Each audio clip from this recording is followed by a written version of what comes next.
Hola, buenas tardes. Mi nombre es Karen Cruz Bonilla y a continuación les traeré el tema de las aspiración de secreciones por nariz y boca.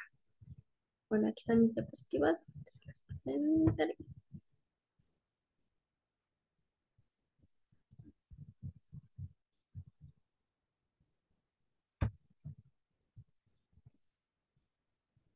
Aquí están. Vengo de la Universidad Autónoma de Tlaxcala y estoy cursando la licenciatura en Enfermería y Obstetricia.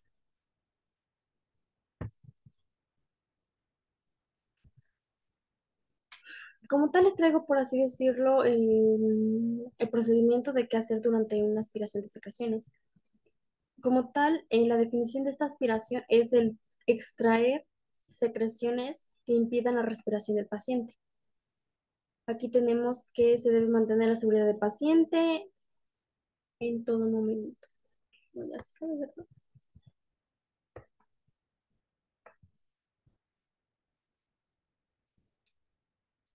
Y pues tenemos el equipamiento, que es la sonda de aspiración de la medida apropiada de acuerdo a la complexión de nuestro paciente, o una sonda Yankeo, que es para la aspiración anal.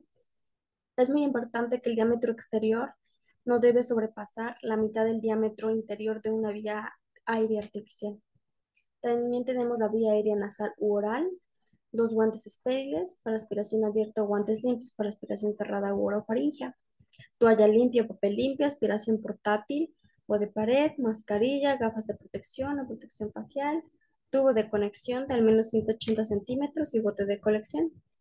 También debemos de tener una fuente de oxígeno o bolsa de reanimación manual con aparato enriquecido con oxígeno. También un pulsiómetro, un fonendo si no es una sonda de aspiración cerrada, un lubricante hidrosoluble, un pequeño adaptador en Y si la sonda no tiene un puerto de aspiración, una palanca en estéril y un suero fisiológico. Tenemos como tal los pasos, que lo primero es identificar al paciente utilizando dos formas distintas. Si está consciente, se lo podemos preguntar a él o a su familiar. Y también comprobar en la hoja de enfermería o en su hoja clínica.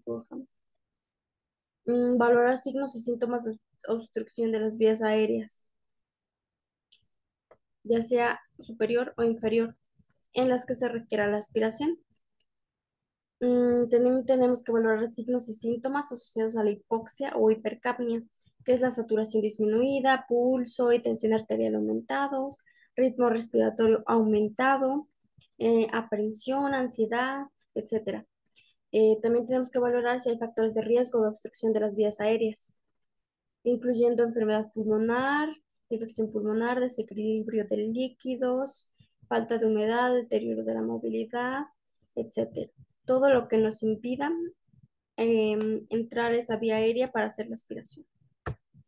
También igualmente se debe valorar si hay anomalías anatómicas que afecten la función de las vías aéreas, como una cirugía, como un traumatismo, como tumores, o enfermedades neuromusculares. También tenemos que identificar las contraindicaciones para la aspiración nasotraqueal, que son las vías nasales ocluidas, hemorragia nasal, PURC, traumatismo agudo, coagulopatía, trastorno sanguíneo, vía aérea irritable, etcétera. Y también se deben revisar los datos de microbiología del esputo y se debe valorar la comprensión del procedimiento por parte del paciente. El paciente debe saber qué le vamos a hacer y cómo le va a beneficiar el procedimiento que se le debe realizar. Aquí tenemos que nuestro siguiente paso es la planificación. ¿Cómo vamos a planear lo que le vamos a hacer al paciente, por así decirlo? Aquí también es muy importante explicarle al paciente lo que se le va a realizar, que es la limpieza de sus vías aéreas, ya sean superiores o inferiores, y explicarle por qué le vamos a hacer esto, que es para aliviar sus problemas respiratorios. También debemos explicar la importancia de que tosa y decirle que no se debe aguantar, por así decirlo, el toser, sino que el toser nos ayuda a extraer esas secreciones. Se debe apoyar al paciente para que esté en una postura cómoda y si nosotros nos vamos a colocar, si el paciente es diestro, a su derecha, y si es zurdo, a su izquierda. Debemos colocar el pulsiómetro, perdón, en el dedo del paciente para tomar lectura y dejar el pulsímetro en el dedo para ver si hay algún cambio en estos signos vitales del paciente que nos indique que tenemos que dejar de hacer este procedimiento. Y colocar una toalla sobre el pecho del paciente. Esto es para que si logramos sacar las secreciones, por así decirlo, que el paciente tosa, no se ensucie su ropa. ¿Cómo se va a hacer la implementación? Lo primero que vamos a hacer es lavarnos las manos, ponernos una mascarilla y gafas de protección.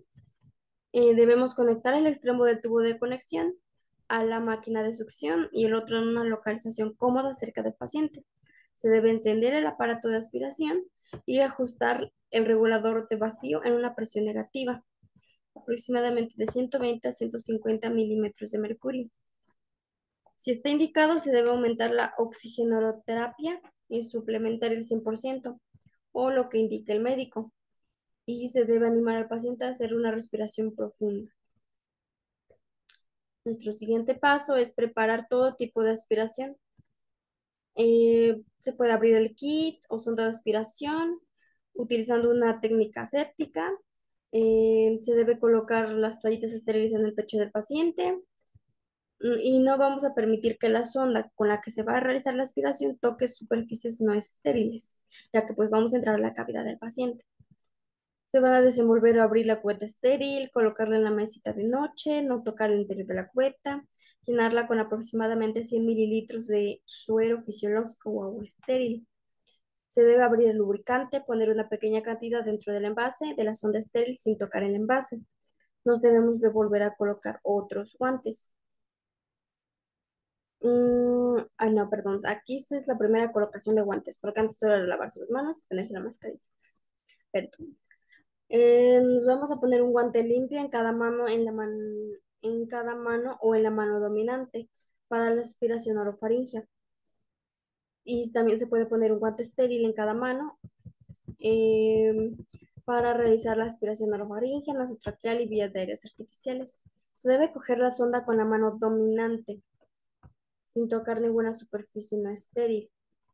Se debe coger el tubo de contención con la otra mano no dominante y fijar la sonda al tubo.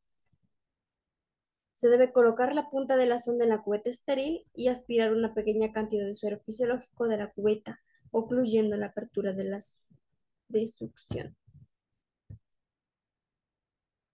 Y para aspirar la vía aérea, empezamos con la aspiración orofaringea. Se debe retirar la mascarilla de oxígeno del paciente si es que la tiene, mantener la mascarilla cerca del paciente y si tiene una cadena nasal, pues se le va a dejar en su sitio, no se le va a mover. Se debe insertar la sonda Jankower en la boca del paciente con aspiración intermitente, mover la boca de la sonda, incluyendo la faringe y la línea de las encías, hasta eliminar las secreciones. Se debe animar al paciente a que tosa y repetir la aspiración si hace falta, y volver a colocar la mascarilla de oxígeno si corresponde. Se debe enjuagar la sonda con suero fisiológico o agua desde la cubeta con aspiración continua hasta que la sonda esté limpia y sin secreciones.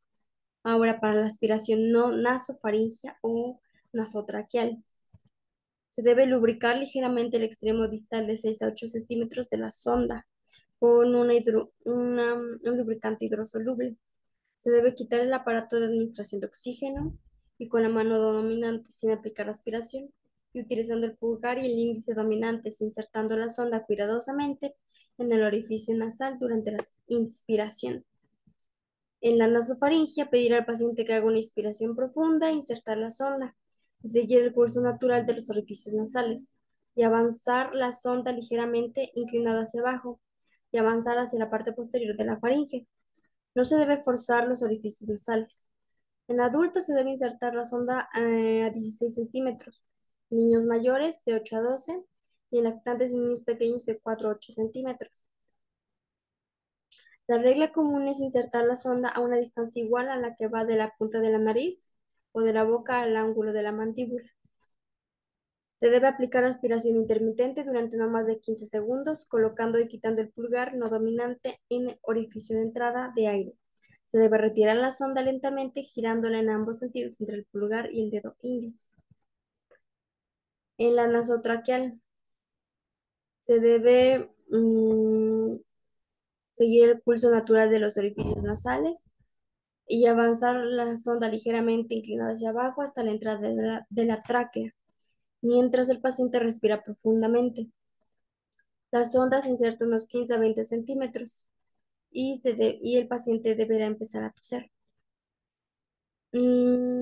Aquí como notita en niños mayores, se avanza la sonda de 16 a 20 centímetros y en niños pequeños de 8 a 14. Se debe aplicar aspiración intermitente durante no más de 15 segundos, colocando y quitando el pulgar no dominante en el orificio de entrada de aire. Se debe retirar la sonda lentamente, girándola en ambos sentidos, entre el pulgar y el índice. Se debe hacer que el paciente tosa y volver a colocar el aparato de oxígeno si corresponde. Se debe enjuagar la sonda y el tubo conector con suero fisiológico o agua hasta que estén limpios. Se debe valorar la necesidad de repetir el procedimiento de aspiración y no se debe de ejecutar más de 2 aspiraciones con la sonda. Se debe dejar pasar al menos un minuto entre las aspiraciones para permitir la ventilación y oxigenación del paciente y no se vaya a ahogar. Se debe pedir al paciente que respire profundamente y tosa. Esto también para hacer que se extraigan las secreciones. En la aspiración de una vía aérea artificial, se debe ponerse una mascarilla, gafas de protección, se debe poner un guante estéril en cada mano y se debe coger la sonda con la mano dominante sin tocar ninguna superficie no estéril. Se debe coger el tubo de conexión con la mano no dominante y fijar la sonda al tubo. Se debe comprobar el funcionamiento correcto del equipo, colocando la punta de la sonda en la cubeta y aspirando una pequeña cantidad de suero. Se debe hiperinsuflar o hiperoxigenar al paciente antes de aspirar, utilizando una bolsa AMBU de reanimación manual conectada a una fuente de oxígeno o un mecanismo de ventilación mecánica. Algunos ventiladores mecánicos tienen un botón que al presionarlo administra oxígeno al 100% durante pocos minutos y luego reajusta el valor anterior. Bueno, esto es para que nuestro paciente tenga oxígeno en el cuerpo y al momento de hacer las aspiraciones no vayamos a hacer que se ahogue.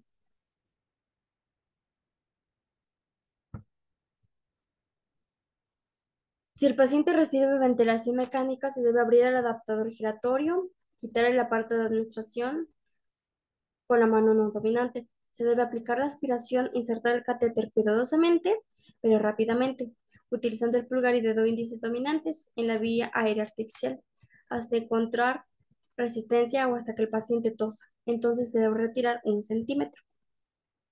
Se debe aplicar aspiración intermitente, colocando y quitando el pulgar no dominante en el orificio de entrada de aire. Se debe retirar la sonda lentamente. Se debe quitar el dedo pulgar para liberar la aspiración. Se debe girar en ambos sentidos, entre el pulgar y el índice. Se debe animar al paciente a que quiera toser y vigilar si hay distrés respiratorio. Si el paciente recibe ventilación mecánica, se debe cerrar el adaptador y volver a colocar el aparato administrador de oxígeno. Se debe hacer que el paciente respire profundamente si puede. Algunos pacientes responden bien a unas cuantas respiraciones. Y se debe enjuagar la sonda y el tubo de conexión con suero fisiológico hasta que estén totalmente limpios. Se debe valorar no, se debe valorar el estado cardiopulmonar del paciente respecto a aclaramiento de secreciones y complicaciones. Se debe dejar pasar un tiempo adecuado, por lo menos un minuto, entre las aspiraciones. Como ya se los mencioné, eso es para que no hagamos que el paciente como que sienta que se ahogue por tantas aspiraciones que le hacemos y no las retiramos. Se debe efectuar la aspiración nasofaringea y orofaringea si es necesario. Después de estas maniobras, la sonda está contaminada. No se puede reinsertar el tubo. Cuando utilicemos una sonda, por ejemplo, para hacer la aspiración en un paciente con traqueotomía, se debe realizar limpieza de esta sonda y hacer la aspiración nasofaringea o orofaringea, porque aquí estamos como que entrando más a cavidad del paciente, entonces no podemos utilizar lo mismo porque estaremos como que llevando los bichitos del propio paciente a otros lados de su cuerpo. Se debe completar el procedimiento colocando la sonda Yankee en un lugar limpio y seco. Se debe desconectar la sonda nasal y la vía aérea artificial del tubo de conexión.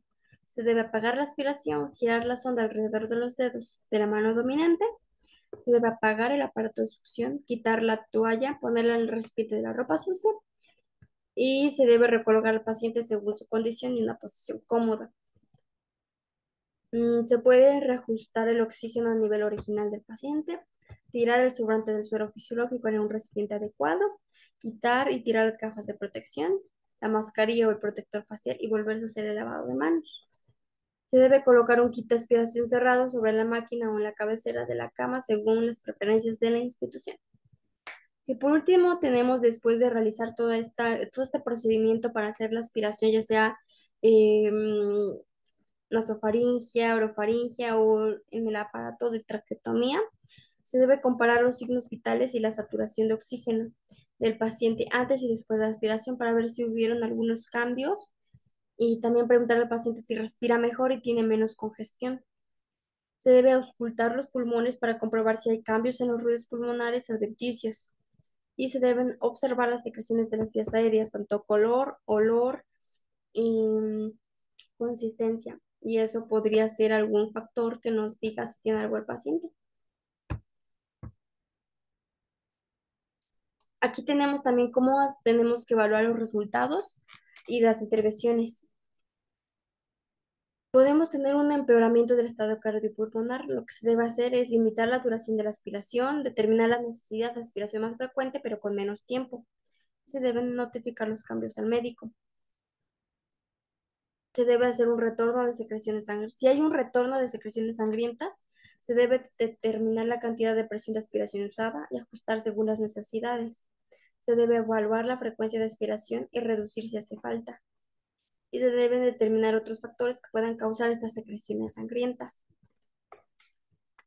Y también tenemos que ver si hay incapacidad de pasar la sonda de aspiración a través del primer orificio probado. Se puede probar con otro orificio o se debe insertar la vía aérea nasal, especialmente si hay que aspirar la nariz del paciente con frecuencia. Y también si la obstrucción es por mocos, aplicar aspiración para aliviar la obstrucción, pero sin aspirar las mucosas.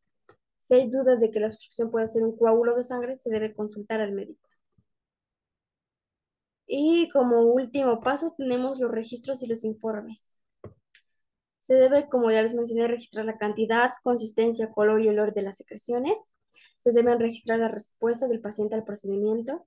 Se deben registrar e informar el estado cardiopulmonar antes y después de la aspiración para ver si hay una mejoría después de esta aspiración y después de esta extracción de secreciones que podrían imposibilitar al paciente en su proceso de respiración. Y bueno, pues creo que estos son los últimos pasos. ¿Sí? Aquí dice. Y pues creo que eso sería todo de mi parte. Es un tema bastante interesante, tanto para personas hospitalizadas o personas que por cualquier cosa están en su casa, pero necesitan estos tipos de cuidados. Se debe hacer con el mayor cuidado posible, ya que estamos entrando a una cavidad muy comprometida del paciente. Y si esto es para mejorar su estado respiratorio, no tenemos que hacer otra cosa para empeorar el estado del paciente. Así que muchas gracias. Hasta luego.